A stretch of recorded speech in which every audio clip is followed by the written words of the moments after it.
माता की भाई छोटा नया लगवाना पड़ेगा, करवाना पड़ेगा। तो ये तो आपके आशीर्वाद के बाद ये सबसे पहला काम ये करना पड़ेगा।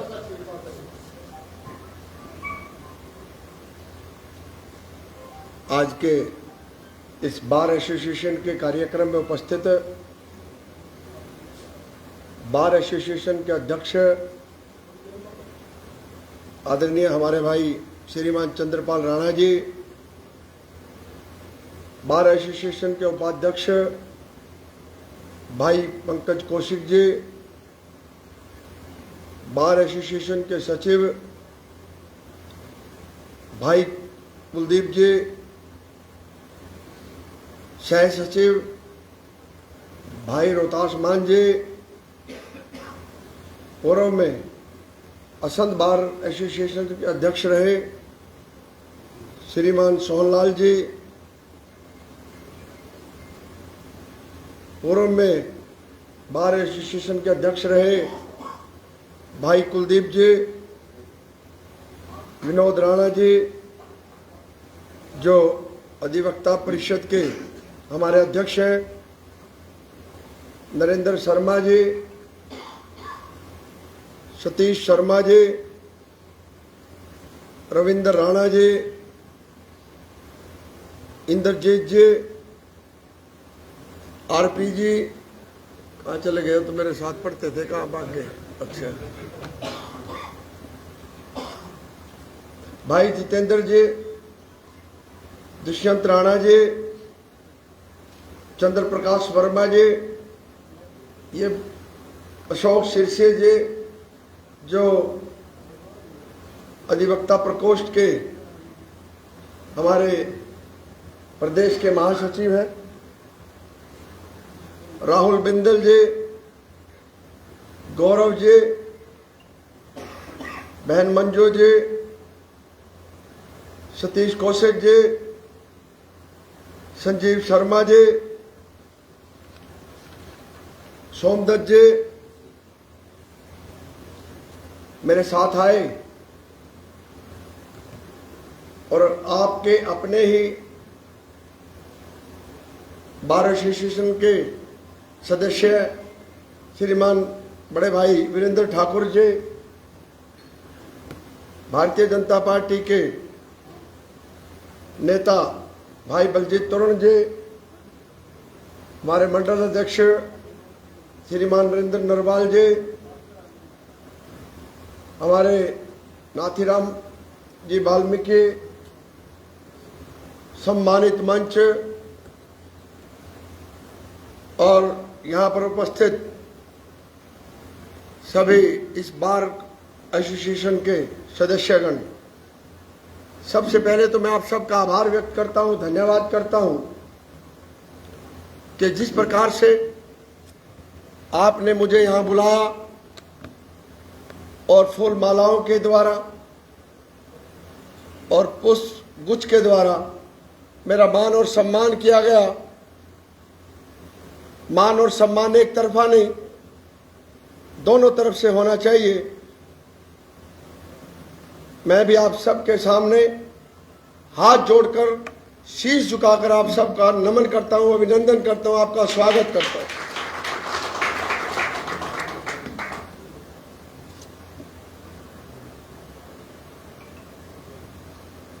आप सब जानते हैं कि विधानसभा का चुनाव चल रहा है और आने वाली 5 तारीख को विधानसभा का मतदान होगा और 8 तारीख को इसका नतीजा आएगा। वैसे तो आप बुद्धिजीवी हो, आपके सामने कोई मैं बात रखूं और मुझे नहीं लगता कि मुझे कोई भी बात बतानी चाहिए, चाहे केंद्र सरकार द्वारा किए गए कामों की बात हो, चाहे प्रदेश सरकार द्वारा किए गए नई नई योजनाओं की बात हो, नई नई कल्याणकारी नीतियों की बात हो। जिस प्रकार से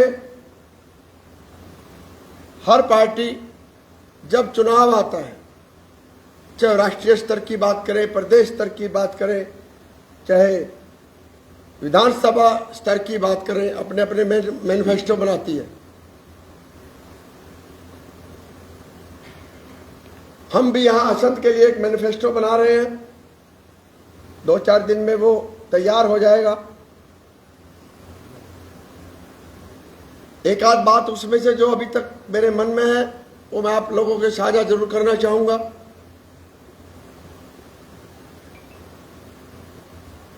यदि मैं यहां से विधायक बना तो सबसे पहले मेरा एकमात्र एक उद्देश्य होगा कि असंध को जिला बनवाना।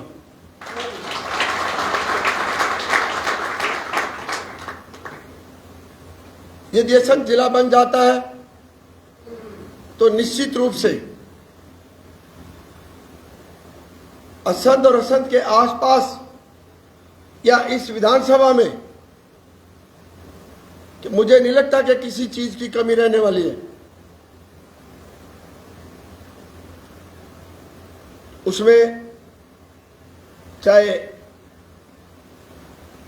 अपने हेल्थ की बात कीजिए, चाहे विकास की बात कीजिए, चाहे सड़कों की बात करें और चाहे रोजगार की बात करें,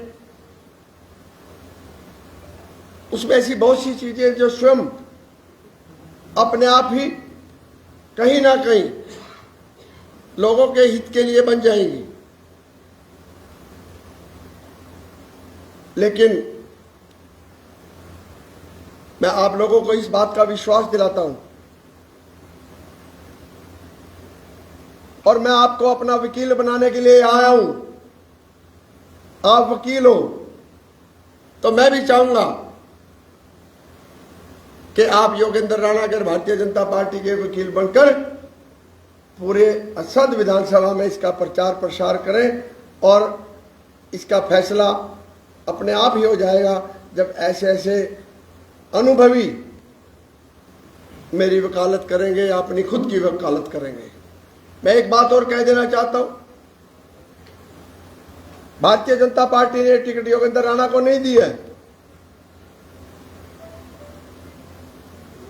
ये टिकट इस बार एसोसिएशन के हर सदस्य की टिकट है। ये टिकट जो हमारे बाहर जो अर्जनवीस या जितने भी यहां के एम्प्लॉय है सब ये उनकी टिकट है। ये असंध विधानसभा में रहने वाले 36 समाज की टिकट है। ये सर्वजातीय टिकट है और यदि यहां से भारतीय जनता पार्टी का विधायक बनता है तो निश्चित रूप से असंध विधानसभा का हर मतदाता और जो भी जनता इसमें रहती है वो यहां का विधायक होगा।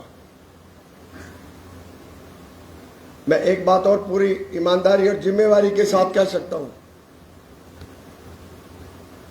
मेरा राजनीति में आने का केवल और केवल एकमात्र उद्देश्य यही है कि सेवा भाव।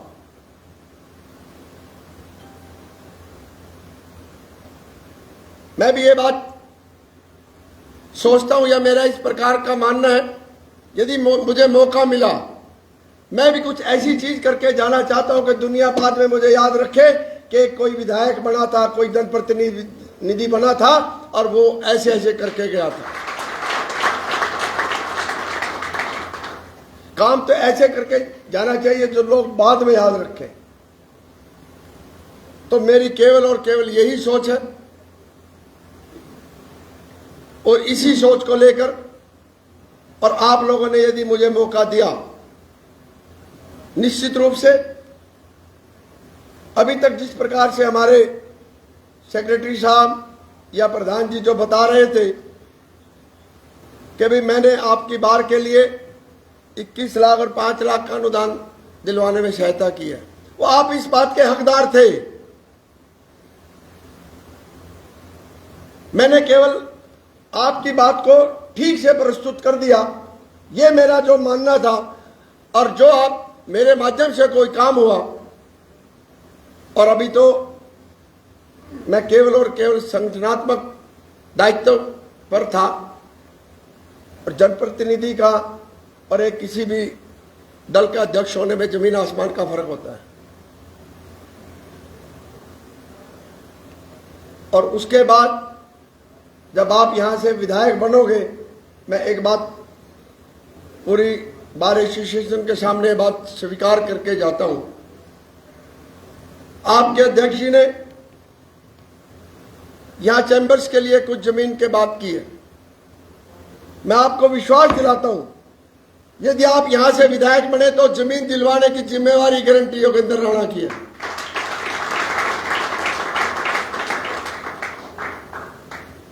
और इसमें बाहर में और भी जो मूलभूत सुविधाएं जो भी आपको करने की जरूरत है, उसके लिए भी जो मेरे से बन पाएगा, जो आपकी डिमांड होगी, उसमें भी मैं आपका ज्यादा से ज्यादा सहयोग करूंगा। और इसके साथ साथ आप समाज के प्रबुद्ध नागरिक हैं, आपकी समाज में अलग पहचान है, एक अलग क्लास है। उस नाते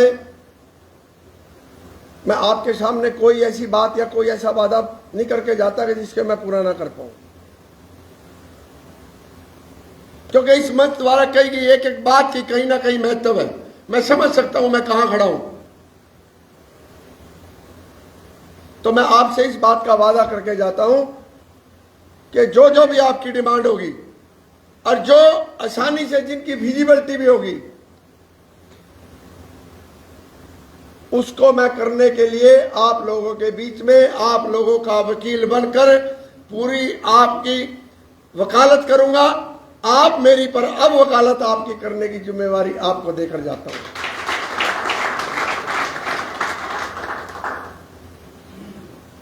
मैं आपको एक बात और कहना चाहूंगा कि जिस प्रकार से आप मुझे यहां आशीर्वाद देने के लिए आए हैं, उसके लिए तो मैं आपका आभार व्यक्त करता हूं, धन्यवाद भी करता हूं। और साथ में इस बात का भी विश्वास दिलाता हूं, अभी तक तो मैं जिला अध्यक्ष के नाते मेरी जिम्मेवारी और जिला महामंत्री के नाते पिछले 8-9 साल से करनाल की थी। आप विधायक बनोगे तो निश्चित रूप से मैं भी यही आपके बीच में रहकर आपकी सेवा करने का काम करूंगा।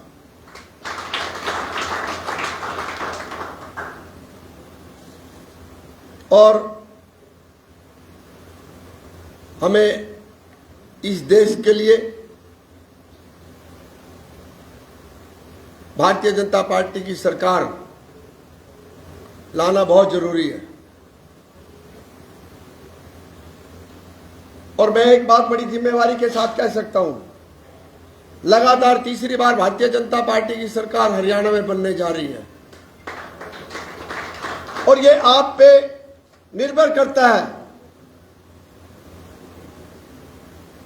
क्योंकि आज आप जो लोग हो, आज समाज को आईना दिखाने वाले लोग यहां बैठे हुए हैं। और जब भारतीय जनता पार्टी की सरकार हरियाणा में बने तो आपका नुमाइंदा भी, असद विधानसभा का नुमाइंदा भी वहां जरूर होना चाहिए, जो आपकी वहां वकालत कर सके, आपके तरक्की का कोई ना कोई रास्ता दिखाने वाला जरूर होना चाहिए। आप लोगों ने जिस प्रकार से आप यहां मेरे मान और सम्मान के लिए आए, मैं आपका आभार तो व्यक्त करता हूं। और जिस प्रकार से हमारे सिंगला जी ने कहा था कि विधायक बनने के बाद इनका असद के लिए क्या करने की बात है, वैसे मैंने पहले बता दी। सबसे पहला एम यदि जिला बन जाता है तो निश्चित रूप से उसमें मेरे ख्याल में जो आप मेरे से इस बात की अपेक्षा कर रहे होंगे कि क्या क्या डेवलपमेंट करेंगे, निश्चित रूप से वो सारी की सारी डेवलपमेंट उसमें आ जाएंगी।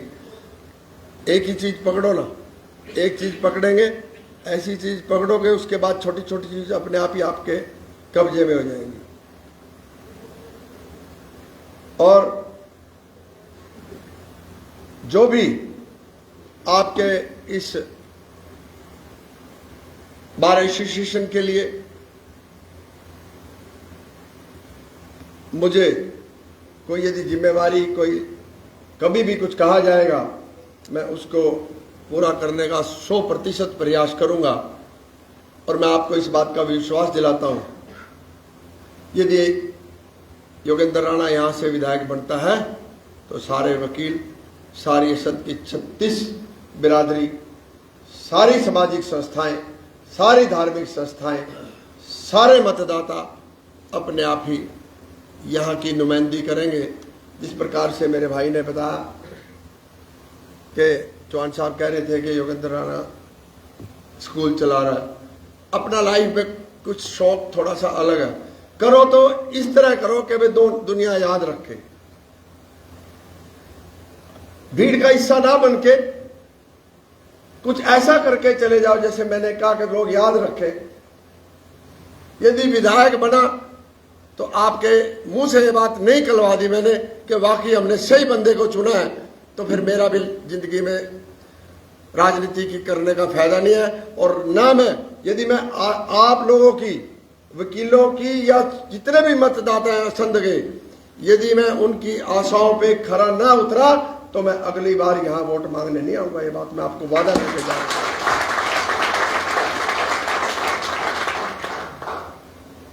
तो मुझे तो आपसे केवल और केवल इतनी ही बात करनी थी कि जिस प्रकार से आपने मुझे इतना मान और सम्मान दिया, उसके लिए भी मैं आपका आभार व्यक्त करता हूं। भैया आचार संहिता लगी हुई है, नहीं गर्मी देखते हो तो मेरा तो मन कुछ और भी कर रहा था। तो मैं तो वही कह रहा हूँ, भैया आचार संहिता लगी हुई है तो इसलिए मैं कुछ कहने में असमर्थ हूँ, नहीं तो ये पत्रकार बंधु खड़े में मार गए। बाकी आप खुद समझदार हो, मैं आपका भाई, आपका बेटा, आपका किसी का बड़ा और किसी का छोटा, आपकी 5 साल पूरा सेवा करने का आपको वचन देते हुए अपनी वाणी को विराम देता हूं। और आज के इस सम्मान के लिए मैं आप सबका, पूरी बार एसोसिएशन का, पूरे जितने भी पदाधिकारी हैं, उन सबका बहुत बहुत आभार व्यक्त करता हूं, धन्यवाद करता हूं। जय हिंद, जय भारत।